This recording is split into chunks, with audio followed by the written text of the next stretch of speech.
তাহলে 1 বাই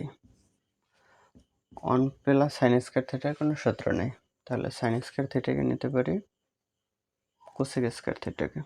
ক্ষেত্রটা, অথবা আমরা যেহেতু 1 বের করতে হবে তাহলে একটাকে আমরা পরিবর্তন করি, সাইন স্কয়ার থিটাকে নিতে পারি 1 বাই কোসেক স্কয়ার থিটা, অথবা কোসেক স্কয়ার থিটাকে নিতে পারি 1 বাই সাইন স্কয়ার থিটা। তাহলে এটা কোসেকে নিই 1 by cosec square theta plus 1 by 1 plus cosec square theta. এটা কোসেকই রাখলাম, কারণ কি কোসেক কোসেক একসময় বাদ দিয়ে আমরা রেজাল্টটা 1 বের করব, তাহলে এই কারণে আমরা থিটার এগুলো একসাথে রাখলাম, একই রাখলাম। তাহলে 1 উপরে আর নিচে এটা যদি লসাগু করি তাহলে হয় কোসেক স্কয়ার থিটা। তাহলে নিচে 1 আছে, 1 দিয়ে কোসেক স্কয়ার থিটা ভাগ করলে এটা 1 দিয়ে গুণ করলে এটাই হয় cosec square theta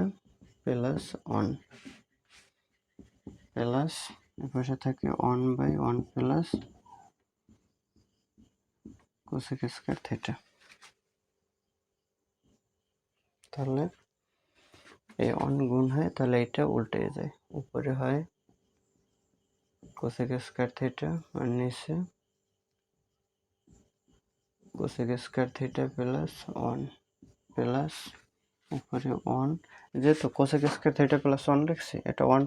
plus cosec square theta, তাহলে এভাবে লিখতে পারি, উল্টাই লিখতে পারি কোসেক স্কয়ার থিটা প্লাস 1, একই কথা, যেহেতু আমাদের এটা একই রকম আছে তাহলে লসাগু করতে সুবিধা হবে, এই কারণে করলাম এতটুকু। তাহলে এখন যদি লসাগু করি তাহলে লসাগু কোসেক স্কয়ার থিটা প্লাস 1 এর জায়গায় কোসেক স্কয়ার থিটা প্লাস 1, লসাগু হয় কোসেক স্কয়ার থিটা প্লাস 1। আর তাহলে এটা দিয়ে এটার ভাগ করলে 1 হয়, 1 দিয়ে উপরেরটার গুণ করলে এটাই হয়, তাহলে কোসেক স্কয়ার থিটা এ জায়গায় আছে প্লাস, দিলাম প্লাস চিহ্ন,